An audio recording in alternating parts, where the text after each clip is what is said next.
An obese teen is traded to a mountain man as payment for debts, but he had shocking plans. The night is cold. The saloon doors slam, and a father shoves his own daughter forward like she's nothing more than cattle. The crowd jeers, chains rattle, boots drag in the snow. Everyone believes the mountain man will take her as property, but instead of cruelty, he offers her something no one ever has: safety, dignity, and a chance to stand tall. Whispers swirl through the town, rumors of abduction, sin, and scandal. A marshal's keys jingle as a cell door slams. A saloon keeper's ledger hides a dangerous secret, and as flames rise on her family's land, the girl faces a choice: stay silent and lose everything, or speak the truth and risk it all. What happens when a girl the world laughed at becomes the only one who can save the man who saved her? Drop a comment below and share which part of the world you're tuning in from today. If you enjoy stories like this, don't forget to subscribe for more. The harsh winter wind howled through Copper Creek's dusty streets as Thomas May stumbled into the Golden Nugget Saloon. His boots scuffed against the wooden planks, leaving trails of slush behind him. The air inside was thick with tobacco smoke and the sour smell of spilled whiskey. "May!" barked Jonas Turner, the saloon keeper. His meaty hands gripped the bar's edge. "Time's up on your credit. Pay what you owe, or that ranch of yours is mine come sunrise." Thomas swayed, his bloodshot eyes darting around the room like a cornered rabbit.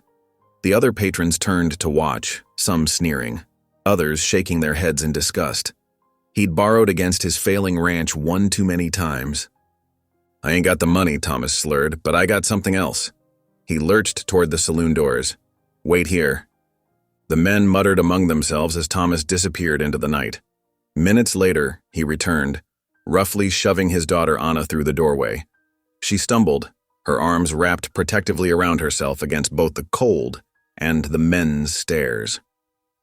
"My girl here," Thomas announced. "She can work off my debt." Anna's face flushed crimson as cruel laughter erupted around her. She stood frozen, her large frame trembling, while the men's taunts cut through the smoky air. "That big gal? She'd eat more than she's worth," someone called out. "Might break the floorboards," another added, sending fresh waves of laughter through the crowd. In the corner, a broad-shouldered figure shifted in his seat. Lucas McAllister, known as Bear to those who traveled the mountain trails, watched the scene unfold. His weathered face remained impassive beneath his graying beard, but his eyes hardened as he observed Anna's humiliation. Jonas Turner circled Anna like a wolf sizing up wounded prey. "And what exactly am I supposed to do with her?" he sneered. "Look at her. She ain't fit to serve drinks or clean tables." Tears welled in Anna's eyes, but she blinked them back, staring at the floor. She'd endured mockery before, but never like this. Never with her own father offering her up like cattle at auction. The scrape of a chair against wooden planks cut through the jeering. Lucas rose to his full height, his presence filling the corner of the saloon. The laughter died away as he approached the bar, his boots falling heavy on the floorboard bounds. "How much does he owe?" Lucas's voice was quiet but carried the weight of mountain stone. Turner named a sum that made Anna's heart sink. It was more money than she'd ever seen in her life. Lucas reached into his coat and pulled out a leather pouch. The clink of coins filled the suddenly silent room as he counted out a portion of the debt onto the bar. "This covers half," he stated. "The rest will come in spring pelts." He turned to Thomas. "I'm taking the girl." Fresh snickers rippled through the crowd. "Bear's got himself a wife," someone called out. Thomas nodded eagerly, relief washing over his face as he backed toward the door. He didn't even look at Anna as he fled into the night. "Girl," Lucas said, his tone softer but still firm, "get your things if you have any." Anna's legs felt wooden as she followed him outside. The bitter wind stung her tear-streaked cheeks. Her father was already gone, leaving no goodbye, no apology, just the echo of his betrayal hanging in the frozen air. Lucas led her to where his mule stood patiently in the snow. He pulled a heavy wool blanket from his saddlebags and wrapped it around her shoulders without comment. The rough warmth of it made her shake harder as the reality of her situation sank in. "Up you go," he said, helping her onto the mule's broad back. The animal shifted but held steady, stronger than it looked, just like its master. They left town in silence, the mule's hooves crunching through fresh snow. Anna hunched beneath the blanket, certain she was riding to a fate worse than the one she'd just escaped. Her father's drunken rages and casual cruelty she knew how to survive. But this stranger, this mountain man they called Bear, what plans did he have for her? The trail wound higher into the foothills, the town's lights fading behind them. Lucas walked ahead, leading the mule, saying nothing. The moon cast blue-white light across the snow-laden pines. In the distance, a wolf howled and Anna shuddered. Hours passed. Anna's body ached from the unfamiliar motion of riding. Just when she thought she couldn't endure another step, they crested a rise, and she saw it. A log cabin nestled in a small clearing, smoke curling from its stone chimney into the star-filled sky. Lucas helped her down from the mule, her legs wobbling beneath her.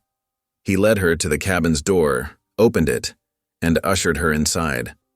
Warmth from a banked fire wrapped around her like an embrace.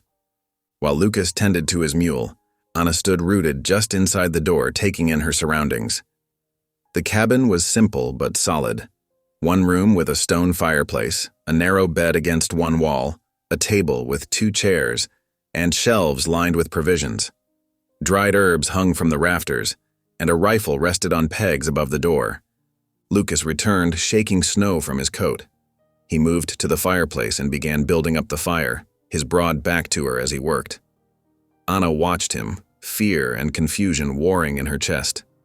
"Sir," she finally managed, her voice barely a whisper. What do you want me to do?" Lucas straightened and turned to face her. In the growing firelight, his expression was solemn but not unkind. "First thing you should know," he said, "is that no woman is a debt. What happened back there wasn't right." He gestured to one of the chairs. "Sit. You must be frozen through." Anna sank into the offered chair, clutching the blanket around herself. Lucas poured water from a kettle into 2 tin cups and added dried mint leaves. "You're not here to be my servant," he continued, setting 1 cup before her. "And you're not here to be my wife neither, no matter what those fools in town think." "Then why?" Anna's fingers curled around the warm cup. "Why did you pay my father's debt?" Lucas settled into the other chair with a soft grunt.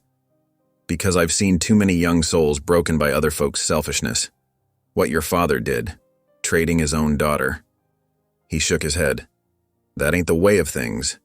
Not in God's eyes, and not in mine." "But what will happen to me?" Anna asked, unable to keep the tremor from her voice. "You'll learn," Lucas replied simply. "Learn to live free in these mountains. Learn to rely on yourself instead of those who tear you down. Won't be easy. Mountain life never is. But if you're willing to work hard, I'll teach you what I know." Anna stared into her cup, watching the mint leaves swirl. After a lifetime of being told she was worthless, that she was too big, too slow, too much of a burden, this stranger was offering her something she'd never had before, a chance. "Why would you help me?" she whispered.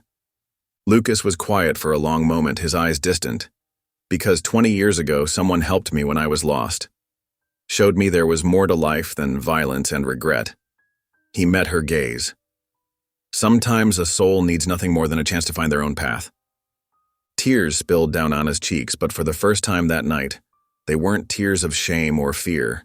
They were tears of hope, fragile and unexpected as the first spring flower pushing through mountain snow. "Now," Lucas said, rising to his feet, "get some rest. You can take the bed. I'll sleep by the fire. Tomorrow we start your learning." Anna nodded, too overwhelmed for words. As she lay down on the narrow bed, still wrapped in the wool blanket, she listened to Lucas moving quietly around the cabin. The fire crackled softly, and somewhere in the distance an owl called out to the night. Her father had traded her away thinking she was worthless, but here, in this simple cabin high above the world that had scorned her, Anna May felt the first stirring of something new in her heart. The possibility that she might become someone stronger than anyone, including herself, had ever imagined. Anna woke to unfamiliar sounds and smells. Sunlight filtered through frost-covered windows, catching dust motes in its pale beams. The scent of coffee and wood smoke filled the cabin. and for a moment she lay still beneath the warm blankets, trying to make sense of where she was. The events of the previous night came rushing back, her father's betrayal, the cruel laughter in the saloon, and the silent journey through moonlit snow with the mountain man they called Bear. Lucas stood at the cook stove, his broad back turned to her as he stirred something in a cast-iron pot. He must have heard her stirring, but he didn't turn around, giving her time to gather herself.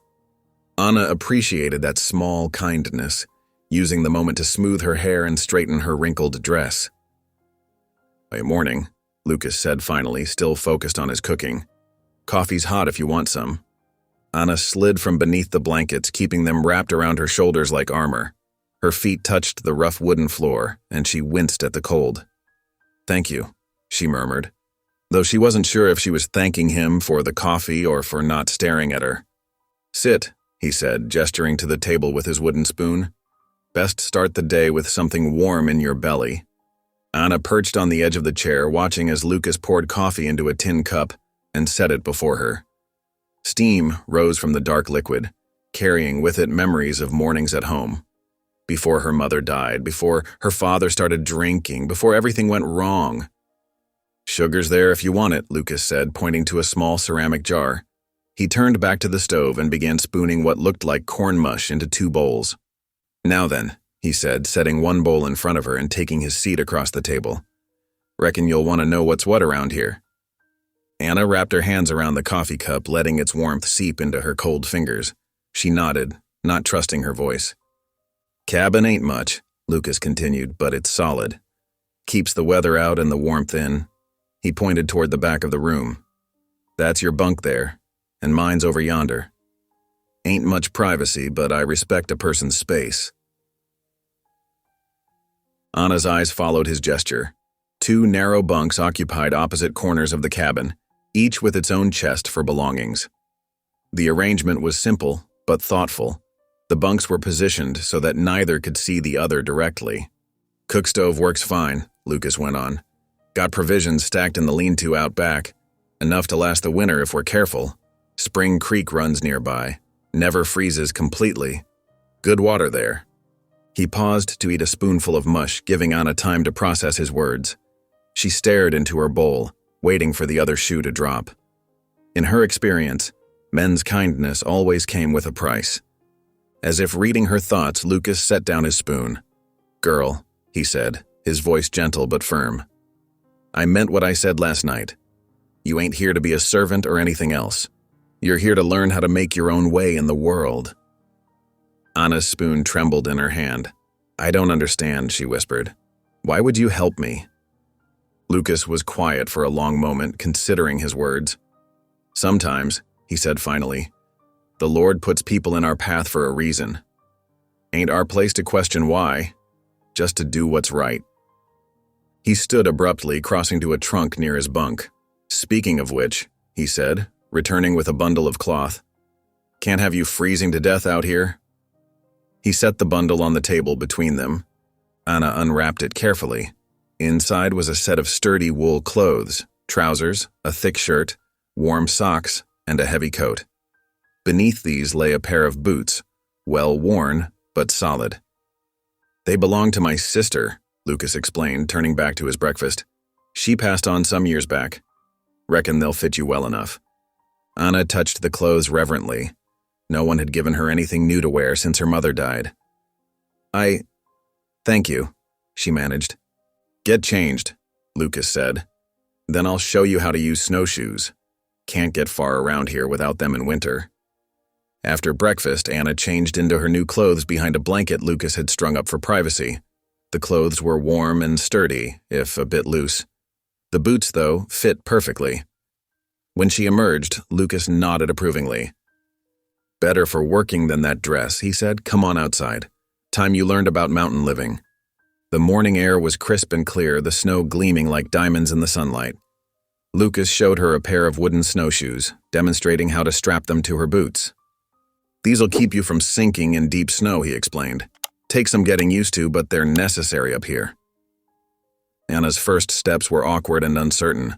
The snowshoes felt huge and unwieldy, like trying to walk with barn doors tied to her feet. She stumbled, arms windmilling, and fell face first into a snowbank. To her surprise, Lucas didn't laugh. He simply helped her up, brushed off the snow, and showed her again how to position her feet. "Wider stance," he advised. "Keep your weight centered." That's it. They practiced walking in circles around the cabin clearing. Each time Anna fell, Lucas helped her up without comment or criticism. By mid-morning, she could manage a wobbling walk without falling every few steps. "Good," Lucas said. "Now let's gather some wood. Storm's coming tomorrow by the look of those clouds." He showed her how to drag dead branches from the forest edge, explaining which wood burned best and how to tell if it was too wet to use. Anna struggled with the physical work, unused to such labor. Her arms trembled as she lifted logs, and her breath came in gasps in the thin mountain air. But Lucas never rushed her or showed impatience.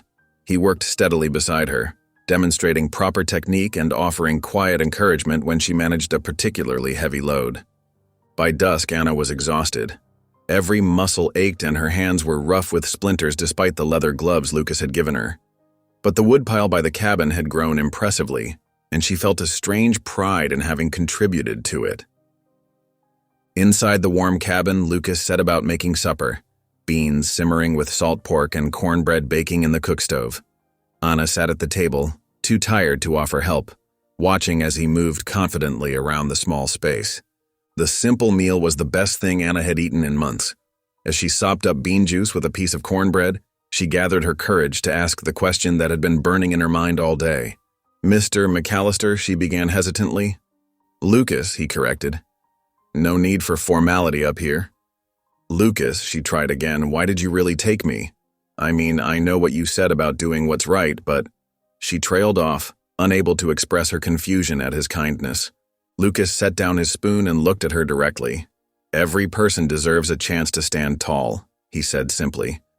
"Don't matter what others might think or say about them. Up here, there's just you and the mountains and the good Lord above. Reckon that's enough for anyone to find their true worth."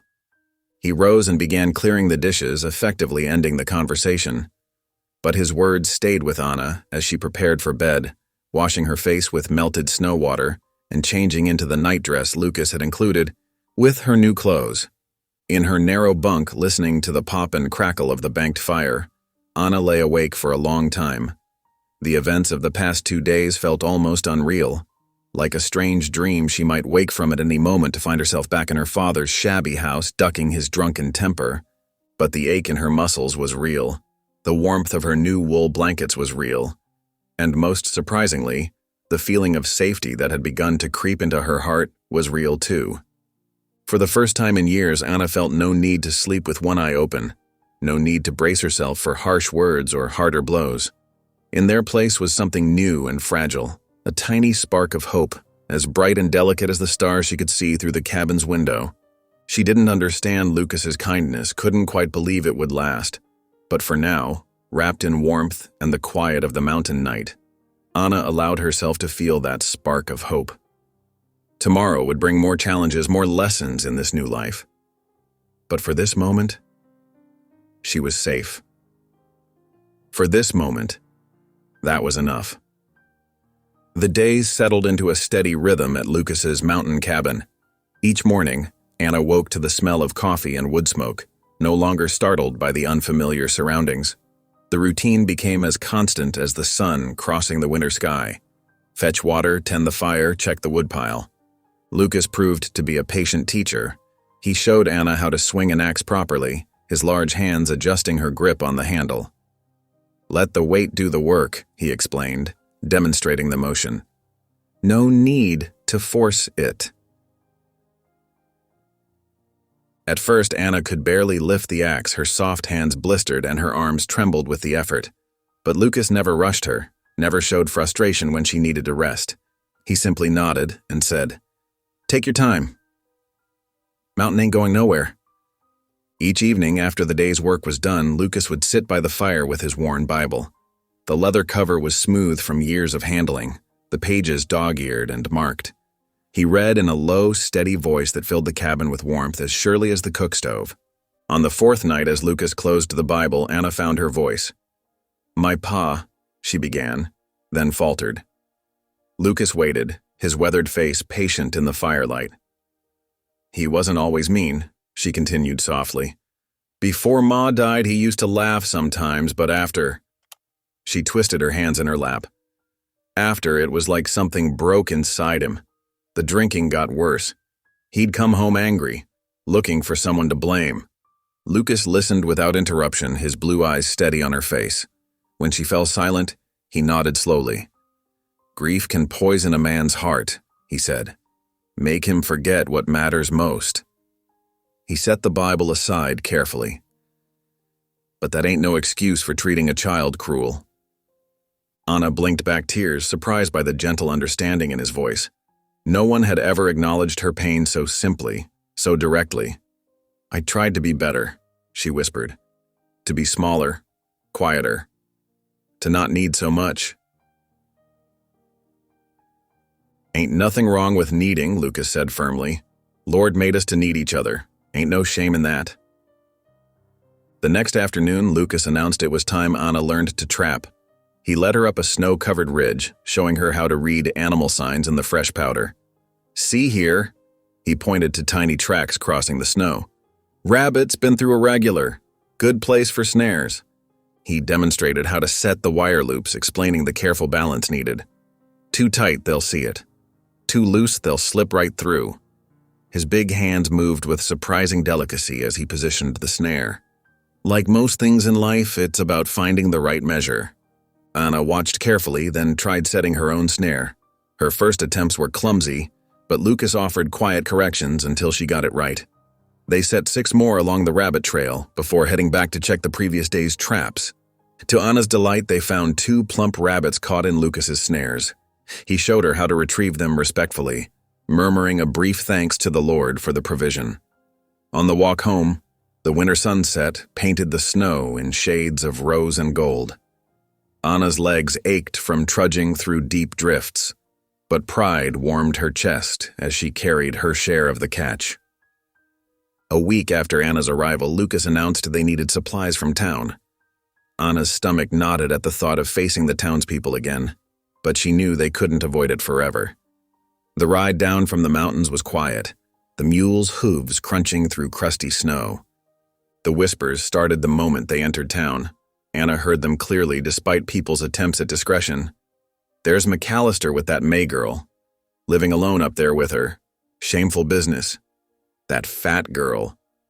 Each word struck like a physical blow. Anna hunched her shoulders, trying to make herself smaller despite knowing it was impossible. She followed Lucas into the general store, keeping her eyes fixed on the wooden floor. The storekeeper's wife watched them with narrow eyes as Lucas gathered supplies, flour, coffee, salt, ammunition.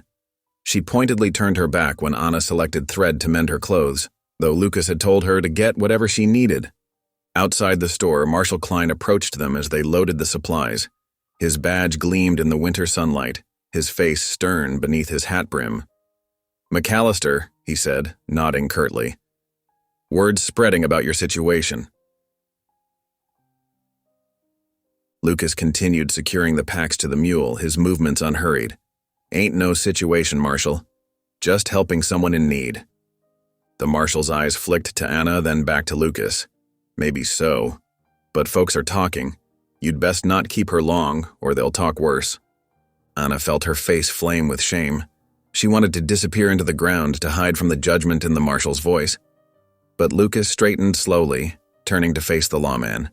His voice was quiet, but carried clearly in the cold air. Reckon folks ought to mind their own business, he said evenly. Girl's safe with me, which is more than she was before. Don't much care what anyone has to say about it. The Marshal's jaw tightened. Just giving friendly warning, McAllister. Reputation's a fragile thing in these parts. Appreciate your concern, Lucas replied, though his tone suggested otherwise. We'll be heading back now. He helped Anna mount the mule, then led them out of town at an unhurried pace. Only when the town was hidden behind the first rise did Anna let out the breath she'd been holding. They think, she started, her voice trembling. Don't matter what they think, Lucas cut in firmly. Truth is truth, whether folks believe it or not. They rode in silence for a while, the mule picking its way carefully up the snowy trail. Finally, Anna gathered her courage to ask, What if the Marshal comes up to the cabin? What if he tries to make me leave? Lucas adjusted his hat, considering. Marshall's got no cause to interfere. You're 16, old enough to choose where you live. Besides, he added with a slight smile, ain't many folks keen to make that ride in winter. The rest of the journey passed quietly, but Anna's mind churned with worry. The townspeople's whispers echoed in her head, mixing with old hurts and fears. She'd begun to feel safe in the cabin, to believe she might have found a place where she could belong, now that security felt threatened by wagging tongues and suspicious minds. As they unloaded the supplies, Lucas seemed to sense her distress. "Anna," he said, pausing with a sack of flour in his arms. "What folks say can't touch you up here. Mountain don't care about gossip. Lord don't neither." He carried the flour inside, leaving Anna to ponder his words. That evening, as snow began falling softly outside the cabin windows, Lucas read from the Bible as usual. His deep voice filled the warm space. "Judge not, that ye be not judged." He looked up, meeting Anna's eyes across the fire. Good words to remember when people's tongues get to wagging. Anna nodded, drawing comfort from the familiar ritual of their evening devotions. Whatever the town might think or say, this peace felt real. The quiet cabin, the steady presence of Lucas's faith, the growing strength in her own heart. She was learning to stand tall, just as Lucas had promised. Let them talk. Up here on the mountain, their words held no power over her. Anna huddled near the cabin's fireplace that evening, her shoulders shaking with quiet sobs. The day's events in town had left deep wounds, bringing all her old shame rushing back. She could still hear the whispers, see the judgmental stares that followed them through the streets. "I'm sorry," she whispered, wiping her eyes with her sleeve. "I've ruined your good name, haven't I? The whole town thinks." She couldn't finish the sentence, her cheeks burning with humiliation. Lucas sat in his wooden chair, whittling a piece of pine with careful strokes. He didn't look up immediately, giving her time to collect herself. "Folks been talking about me long before you came along," he said finally, his voice gentle. "Gossip dies slow, like winter frost, but truth stands like these mountains." He set aside his whittling and stood, walking to the corner where his old rifle leaned against the wall. The wooden stock was worn smooth from years of use, the barrel well-oiled and maintained. He lifted it with familiar ease. "Time you learn to shoot," he announced, checking the chamber with practiced movements. "Woman needs to know how to defend herself out here." Anna stared at him, momentarily forgetting her tears. "Me? But I've never. I wouldn't know how." "That's why we're going to teach you." Lucas's blue eyes held steady confidence. "Ain't nothing to it but learning, same as anything else." He spent the next hour showing her how to hold the rifle properly, explaining each part and its purpose. His large hands adjusted her grip patiently, demonstrating how to sight along the barrel. "Remember," he instructed, "breathe slow and steady. Squeeze the trigger. Don't pull it." Anna listened intently, trying to absorb every detail. The weapon felt heavy and awkward in her hands, but Lucas's calm instruction helped ease her nervousness. When darkness fell, he promised they'd practice shooting the next morning. True to his word, Lucas took her out at first light. The air was crisp and sharp, their breath forming clouds in the cold. He set up an old stump about 30 paces from the cabin as a target, marking the center with a piece of white cloth. Anna's hands trembled as she raised the rifle to her shoulder. The first shot went wide, making her flinch at the loud report. "That's all right," Lucas encouraged. "Try again. Remember what I showed you." Shot by shot, her aim began to improve. Lucas stood nearby, offering quiet corrections to her stance and breathing. By mid-morning, she had managed to hit the stump several times, though not yet near the cloth marker. "Good start," Lucas nodded, satisfied. "We'll practice more tomorrow." But tomorrow brought different plans. Dark clouds had been gathering since dawn, and by afternoon the first snowflakes began to fall. The wind picked up quickly, driving the snow sideways and piling drifts against the cabin walls. Within hours, a full blizzard howled around them. For 3 days they remained trapped indoors while the storm raged. Lucas kept the fire well fed, making regular trips to the woodpile he'd taught Anna to help stack. The cabin stayed warm and snug, despite the bitter cold outside. Anna found herself grateful for the lessons in cooking Lucas had begun teaching her. She prepared a hearty stew from dried venison, adding dried vegetables and the last of their fresh potatoes. The familiar tasks helped keep her mind off the storm's fury. During the long hours of confinement, they talked more than they had since her arrival. The howling wind outside made the cabin feel like a safe harbor, encouraging conversation. Anna found herself opening up about her past, sharing memories she'd kept buried. "Pa never let me help with anything important," she admitted one evening, stirring the stew pot. "Said I'd just mess it up. After a while, I stopped trying." Lucas looked up from mending a pair of snowshoes. Man does his children no favors, treating them so. He tested the sinew he was working with, then added, "Responsibility is what gives a person worth. Ain't about doing everything perfect, it's about learning to carry your own weight." Anna pondered his words, tasting the stew thoughtfully. "I never thought about it that way before." "Look at you now," Lucas gestured at the cooking pot. "Making meals, chopping wood, learning to shoot. Doing what needs doing." A warm feeling spread through Anna's chest, different from shame or embarrassment. It took her a moment to recognize it as pride. The storm finally broke on the fourth morning. They opened the cabin door to find the world transformed. Fresh snow lay deep and unmarked across the clearing, glittering in the pale sunlight. The air was perfectly still, trees standing like white sentinels against the blue sky. "Best check the creek," Lucas announced after breakfast. "Make sure the ice hasn't dammed up." Anna expected him to go alone as he had during previous storms. Instead, he handed her a pair of snowshoes. "Reckon you're ready for a proper trek." They set out together, Lucas breaking trail through the deep snow. Anna followed in his tracks, finding her rhythm with the snowshoes more easily than she had during her first attempts. Her muscles had grown stronger over the weeks of physical work, and her breathing remained steady despite the effort. The creek lay in a shallow valley below the cabin, usually a 15-minute walk. In the deep snow, it took them nearly an hour to reach it. Anna found herself enjoying the challenge, taking pride in keeping up with Lucas's pace. When they finally stood at the creek bank watching the water flow black and swift between ice-crusted edges, she realized she wasn't even winded. Lucas noticed too.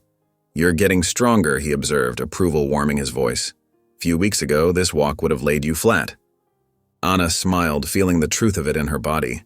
Her legs were solid beneath her, her lungs strong and clear in the cold air.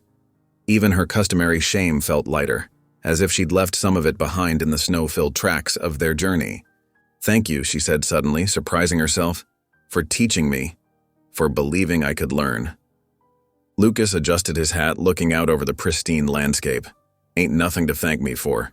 Just showing you what was there all along." He turned back toward the cabin.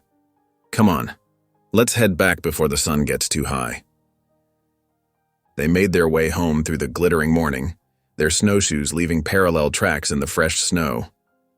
Anna found herself matching Lucas's steady pace without struggle, her movements sure and confident. For the first time since coming to the mountain, she felt truly certain of her place here. The sun climbed higher as they walked, setting the snow-covered branches ablaze with light. Anna breathed deeply, filling her lungs with the clean, cold air. She was no longer the same girl who had arrived in shame and fear just weeks ago. Step by step, lesson by lesson, she was becoming someone new, someone strong enough to stand tall, just as Lucas had promised. Anna trudged behind Lucas along a familiar trail, though she hadn't walked it in years. The morning sun cast long shadows through the pine trees, and her snowshoes crunched steadily in the fresh powder. Lucas had been quiet since they'd set out at dawn, more serious than usual. As they crested a rise, Anna's heart skipped a beat.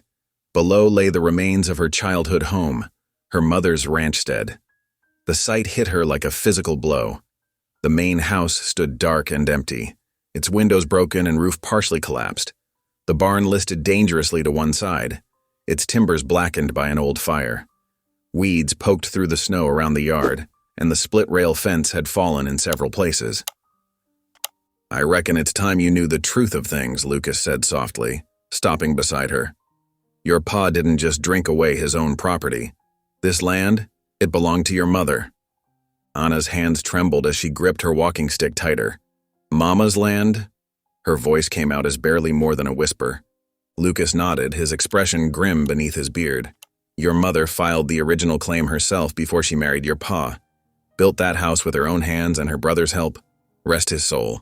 He gestured towards the ruins. By rights, it should have passed to you when she died. Tears welled in Anna's eyes as memories flooded back. Her mother's flower garden by the front door, the smell of fresh bread from the kitchen, the creak of the porch swing on summer evenings. All gone now, lost to her father's weaknesses. Come on, Lucas said gently, let's take a closer look. They made their way down the slope.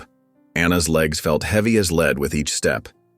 As they approached the house, she saw signs of recent trespassing, boot prints in the snow, empty bottles scattered near the door.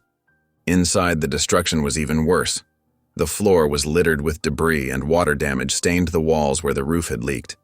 Anna moved through the rooms like a ghost, touching familiar surfaces. The mantelpiece where her mother had displayed her few precious ornaments, the doorframe where pencil marks had tracked her growth.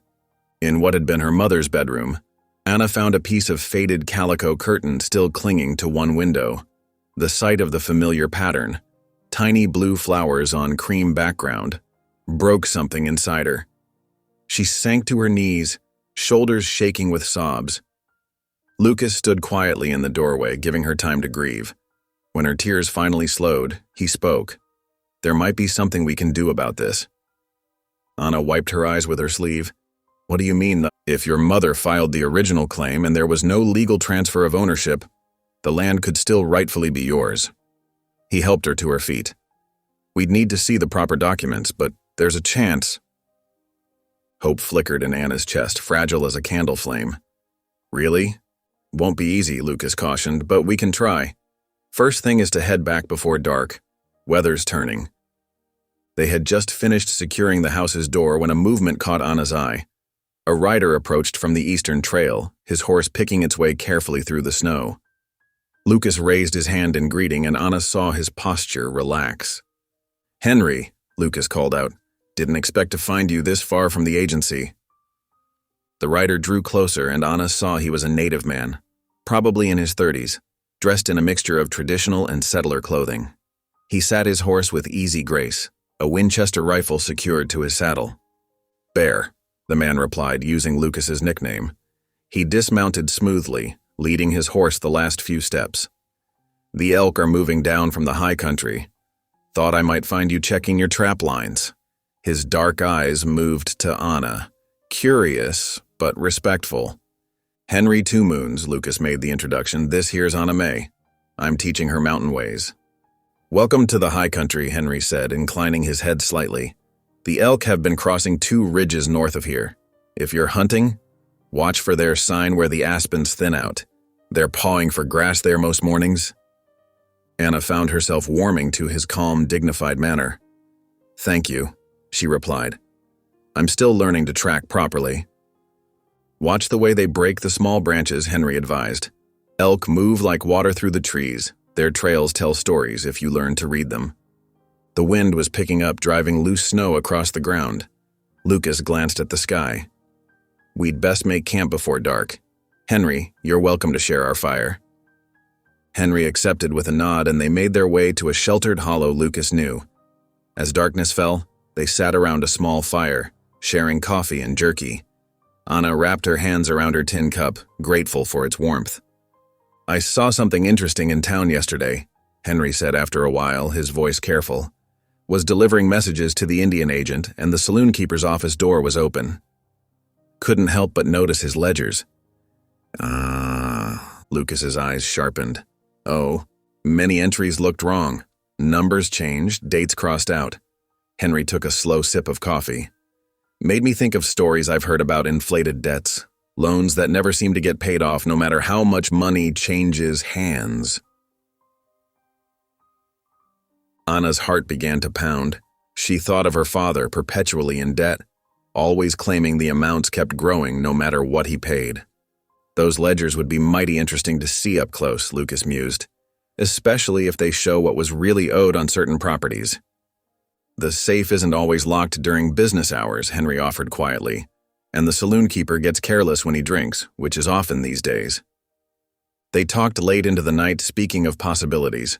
When the fire burned low, Lucas shared his thought of approaching Reverend Hansen, the town preacher, for counsel.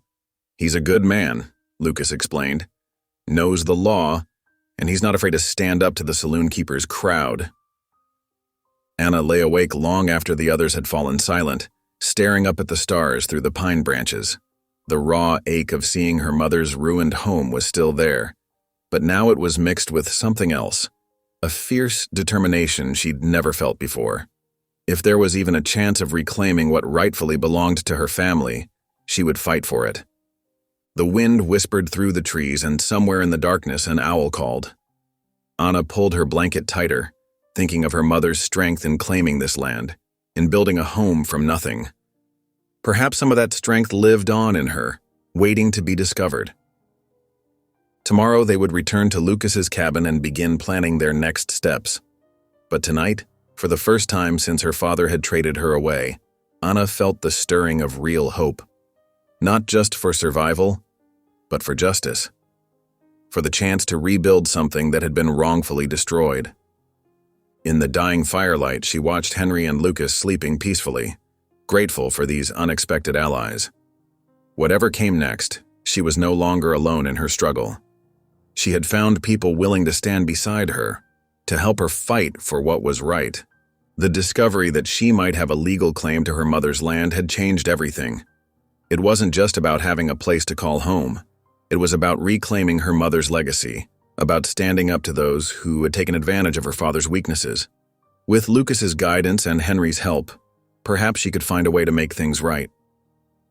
The morning sun cast long shadows across the frost-covered ground as Lucas, Anna, and Henry rode toward town. Their horses' hooves crunched through the thin layer of ice coating the trail, their breath visible in the crisp mountain air. Anna sat straighter in her saddle now, weeks of practice showing in her improved posture, though anxiety still tightened her shoulders. The small clapboard church stood at the edge of town, its white paint peeling in places but its cross standing proud against the blue Colorado sky. Lucas helped Anna dismount, her new boots finding steady purchase on the packed earth. Henry tied their horses to the hitching post while Lucas knocked on the church door.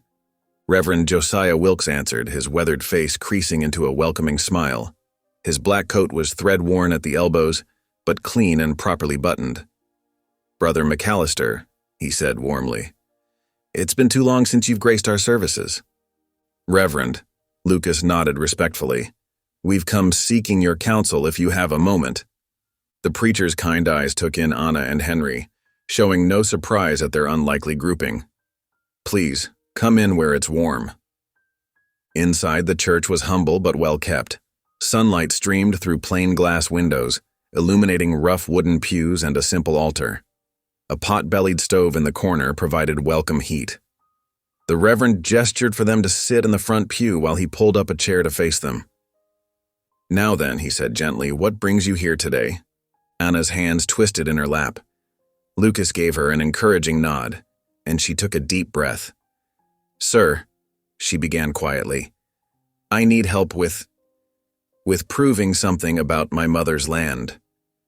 Her voice trembled at first but grew stronger as she continued. She told him everything, about her mother's death, her father's drinking, the mounting debts, and that terrible night in the saloon. The Reverend listened intently, his expression grave. "I remember your mother well," he said when she finished. "Sarah May was a good woman, faithful to the Lord. She came to services whenever she could make the ride." He paused, considering. "I performed her marriage ceremony, and later her burial. The church keeps records of such things, including property witnesses." Henry leaned forward. "Sir, I've seen the saloon keeper's ledgers. The numbers don't match what folks really owed. If we could prove the debts were falsified." "That would be a serious charge," Reverend Wilkes said carefully, "though I've long suspected such practices." He stood and walked to a large Bible on the altar, running his finger down its spine thoughtfully. "The Lord commands us to seek justice, to defend the oppressed. If there is truth to be revealed here, I will help present it." Relief washed over Anna's face. "Thank you, Reverend." Don't thank me yet, child. This won't be an easy path, but he smiled kindly. The Lord often works through unlikely means to right great wrongs. They discussed their plan. Henry would gather evidence from the saloon keeper's office when possible. The Reverend would search church records for documentation of the original land claim. Lucas would make inquiries about similar cases of debt manipulation. Most importantly, Reverend Wilkes said, taking Anna's hand, "You must stay strong in faith. Remember that God sees your true worth no matter what others may say." Anna nodded, feeling tears prick her eyes. For the first time since her mother died, she felt the warm embrace of spiritual comfort. The reverent quiet of the church wrapped around her like a blanket, reminding her of Sunday mornings long ago, sitting beside her mother in these very pews. Their meeting concluded with a prayer, the Reverend's steady voice asking for guidance and protection. As they rose to leave, he pressed Anna's hand once more. "Come to services when you can," he said. "You're always welcome here." The peace Anna felt in the church dissolved quickly as they stepped onto the main street. The morning had warmed, bringing townsfolk out to their business. Lucas led them toward the general store, needing supplies before heading back to the cabin. A group of men lounged outside the saloon, passing a bottle between them. One spotted their group and nudged his companions. Harsh laughter carried across the street. "Hey, McAllister," a rancher called out, his voice thick with mockery. "Guess you like some big, huh?" More laughter followed, cruel and cutting. Anna felt her face flame red. She hunched her shoulders, trying to make herself smaller, an impossible task. Lucas kept walking, his expression unchanged, but she saw his jaw tighten. Henry moved closer to Anna's side, his presence protective. The jeers continued as they tied their purchases to their saddles. Anna's hands shook as she secured her bundles, shame burning in her chest. The ride back to the cabin was quiet, each lost in their own thoughts as the town fell away behind them. That evening, after Henry had departed for the agency and supper was cleared away, Anna sat by the fire, staring into the flames. "Maybe they're right about me," she whispered. "Maybe I'm just—" "No," Lucas cut her off firmly. "Their words do not define you, Anna May. Only God and your own heart can do that." He settled into his chair, stretching his legs toward the warmth. "You know why I live up here in the high country?" he asked. "Because people down there, they get mean when they're afraid. Afraid of anything different, anything they don't understand, but that's their weakness, not yours." Anna looked up at him, seeing the firelight reflect in his steady gaze. "We're going to fight for what's right," he continued. "For your mother's land, yes, but more than that.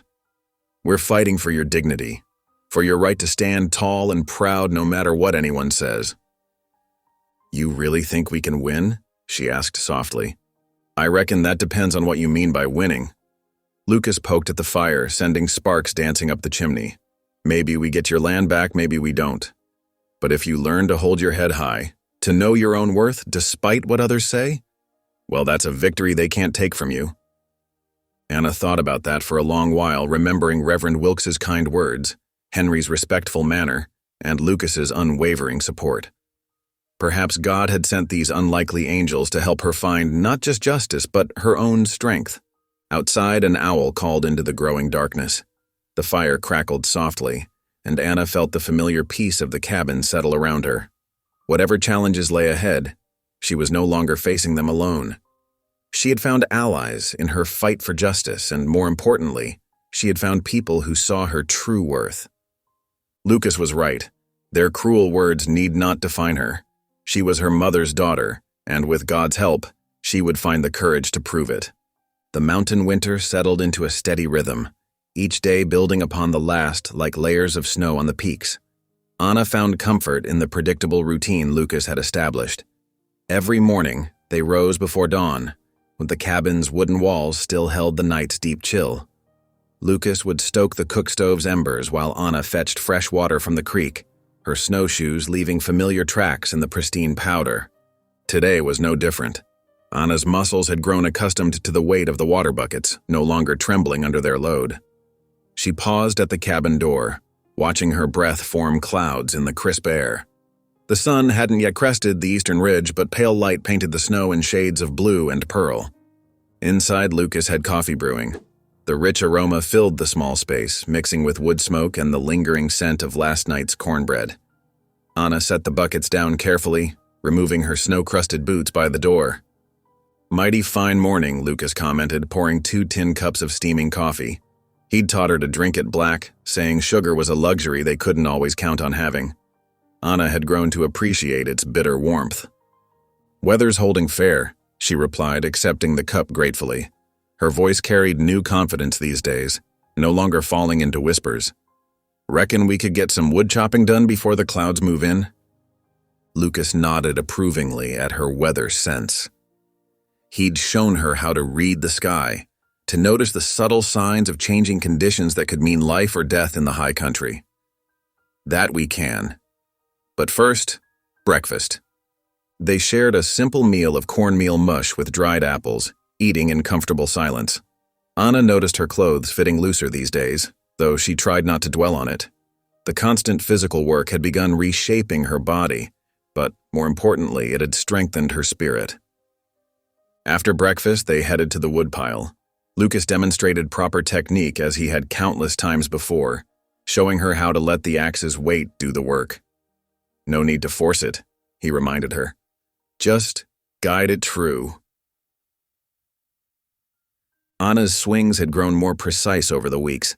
The axe felt natural in her hands now, its wooden handle smooth from use. She split log after log, building a steady pile of firewood. Sweat dampened her back despite the cold, and her cheeks glowed with healthy exertion. Lucas worked beside her, offering quiet corrections when needed. "Mind your stance," he'd say, or "watch that grip." His teaching style was always patient, never harsh.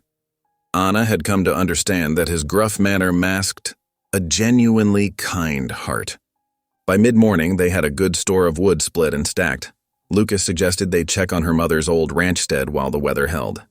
They strapped on their snowshoes and set out across the valley, following the path they'd broken weeks before. The abandoned ranch looked different now, Anna thought as they approached. Where she had once seen only loss and ruin, she began to see possibility. The main house still stood, though its windows were dark and empty.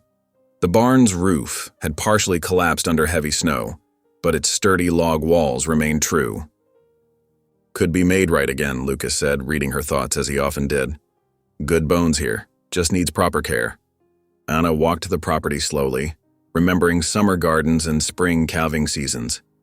"I used to dream of teaching here," she said softly. "Mama always said education was important. Thought maybe I could help other children learn their letters, use the front room as a classroom when the church school was too far for some to travel." Lucas listened thoughtfully, pulling dead branches away from what had once been a flower bed. "Ain't no reason you couldn't still do that," he said. "Land's got promise, same as you do." They spent several hours clearing brush and fallen timber, making small improvements that felt like steps toward redemption. Anna found herself sharing more memories as they worked. Her mother reading Bible stories by lamplight, teaching Anna to make biscuits, singing hymns while hanging wash on the line. "She would have been proud of you," Lucas said as they prepared to head back. "Seeing you grow strong, making plans for the future." Anna wiped tears from her cheeks, surprised to find they were tears of gratitude rather than grief. The pain of loss would always be there, but it had begun to soften around the edges, making room for hope to take root. That evening, after a satisfying supper of beans and salt pork, they heard hoofbeats approaching the cabin. Lucas reached for his rifle, but lowered it when he recognized Henry Two Moons's distinctive whistle. The Ute Scout often stopped by with news from town, but something about his rapid approach suggested urgency. Henry didn't even dismount, his horse's sides heaving from hard riding. "Thomas May's gone," he announced without preamble. "Lit out 2 nights ago, ahead of more creditors. Left nothing but empty bottles and more unpaid debts." Anna felt the words like physical blows. She gripped the doorframe, her legs suddenly unsteady. Her father, gone, just gone, without a word to his only child. The last thread connecting her to her old life had snapped, leaving her truly alone. Lucas thanked Henry for bringing the news, then gently guided Anna inside. She made it as far as her bunk before the sobs came, great heaving cries that seemed torn from her very soul. Lucas built up the fire and waited, giving her time to let the grief flow. "He didn't even say goodbye," she finally whispered, her voice raw. "Just left me behind like I meant nothing at all." "Some men ain't fit to be fathers," Lucas said quietly. "Don't make it right, but that's the truth of it." "What am I supposed to do now?" Anna asked, feeling very young and lost. "Where do I belong?" Lucas moved to sit beside her on the bunk, his solid presence anchoring her in the storm of emotion. "You belong right here, if you've a mind to stay," he said simply. "Been thinking on it a while now. Could make it legal and proper, if you want. Adoption papers like—" Anna looked up at him through tear-blurred eyes, hardly daring to believe. "You'd do that? Take me as your daughter?" "Already think of you that way," Lucas admitted gruffly. "Been watching you grow stronger every day, learning to stand tall. Proud to call you family, if you'll have me as such." Fresh tears came, but these were different, tears of relief of finding harbor after a long storm. "Yes," she whispered. "Yes, please." Lucas awkwardly patted her shoulder, emotion making him characteristically quiet. But Anna understood what he couldn't put into words. She had lost one father but gained another, one who saw her worth, who believed in her dreams, who would never abandon her to cruel fates or crueler men.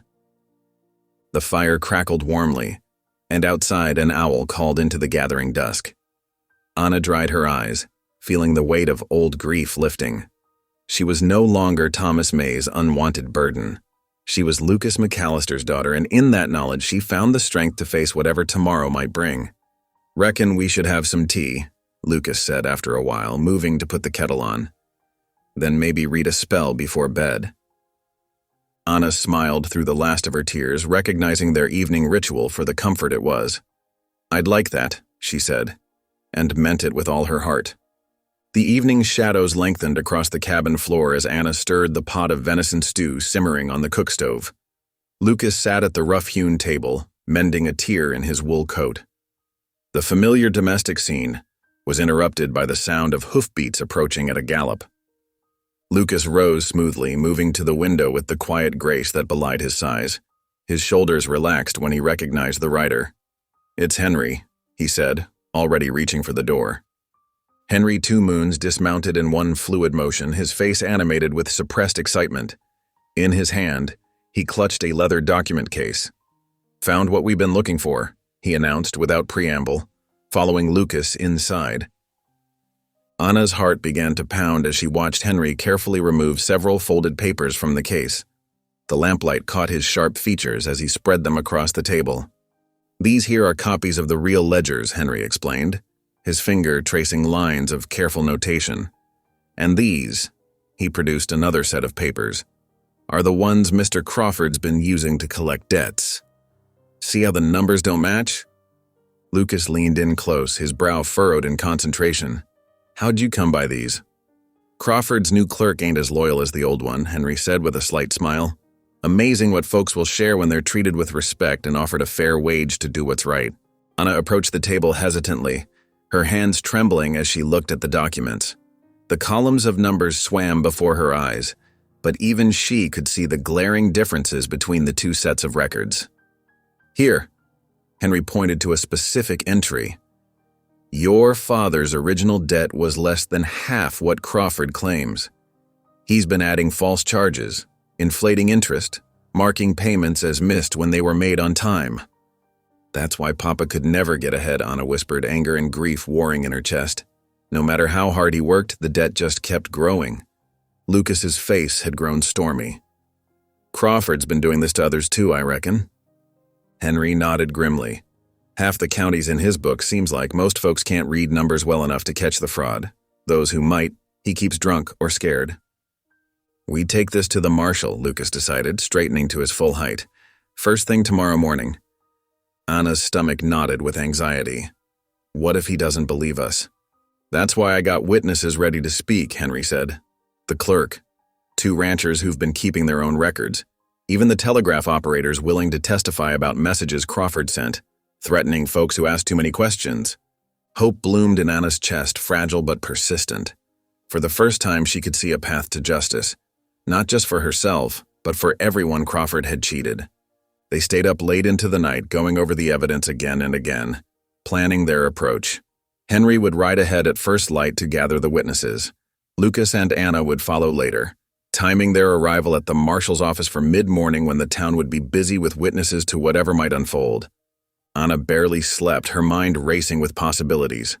When dawn finally broke, she dressed with special care in her warmest dress, the one Lucas had bought her that actually fit properly now. Her hands shook as she braided her hair, but her resolve was firm. The ride into town seemed both too long and too short. Lucas kept them at an easy pace, conserving their horses' strength in case they needed it later. They passed Henry on the trail, heading back toward town after gathering the witnesses. He raised a hand in greeting but didn't stop to talk. They all knew their parts in what was to come. The main street was bustling when they arrived, just as planned. Anna felt the familiar stares and whispers, but they seemed to matter less now. She sat straighter in her saddle, remembering Lucas's lessons about dignity. Their plans went awry almost immediately. Before they could reach the marshal's office, Crawford himself burst out of the saloon, his face mottled with rage. Word had gotten back to him somehow, probably from one of the many eyes he kept paid to watch the street. "McAllister," he bellowed, causing heads to turn all up and down the street. "You got some nerve showing your face here." Lucas dismounted calmly, helping Anna down from her horse with careful courtesy. "Morning, Crawford," he said mildly. "Got some business needs attending to." Crawford stalked closer, his expensive boots kicking up dust. He was a big man himself, though soft where Lucas was solid. "Only business you got is handing over that girl," he snarled. "She's collateral on her daddy's debt, fair and square." "No woman is collateral," Lucas said, using the same quiet tone he'd used that first night. "And your ledgers ain't exactly fair or square, are they?" Crawford's face went pale, then red. "You threatening me, mountain man? Better watch your step. Accidents happen to folks who stick their noses where they don't belong." Anna saw Lucas's hands flex slightly, the only sign of his carefully contained anger. She knew how easily he could break this man, but violence wasn't their way. "No threats needed when truth speaks plain," Lucas replied evenly. "We got proof of your fraud, Crawford. Real ledgers against your false ones. Witnesses ready to testify. Marshall's gonna be mighty interested in seeing it all." Crawford's hand twitched toward his gun, but the street was too crowded with witnesses now. His eyes darted around, taking in the gathering audience. His lip curled as he focused on Anna. "Look at you," he sneered. "Thinking you're something special now. Still just Thomas May's fat little girl, ain't you? Guess McAllister here likes his women with plenty of meat on their bones." The words were meant to shame her, to make her crumple as she once would have, but Anna felt only pity for this small, cruel man. "My name is Anna," she said clearly, her voice carrying in the sudden hush. "And I belong to no one but myself and God." Crawford's face twisted with fury. "We'll see about that," he spat. "You want to play rough? Fine. But remember, you asked for what's coming." He spun on his heel and stormed back into the saloon, slamming the door hard enough to rattle the windows. The gathered crowd began to disperse, murmuring among themselves. Lucas touched Anna's elbow gently. "Best see the marshal now," he said quietly. "Crawford's like to try something desperate." The marshal listened to their evidence with growing concern, examining the ledgers carefully while Henry's gathered witnesses gave their statements one by one. By early afternoon, he had enough to act on, promising to arrest Crawford before sundown. But when they went to serve the warrant, the saloon was empty. Crawford had fled, taking what cash he could carry. The marshal organized a posse to track him, but Lucas insisted on getting Anna back to the safety of the cabin first. The ride home was tense, both of them watching the shadows between the trees. Anna's earlier triumph had faded into nervous anticipation. "What do you think he'll do?" she asked as they climbed the familiar trail. "Man like that? He'll either run far and fast or he'll try to hurt what he thinks we love most." Lucas's voice was grim. "Either way, we'll be ready." At the cabin, Lucas immediately began checking their defenses.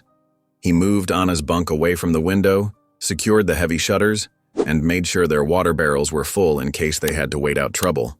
Night fell early, as it often did in the mountains.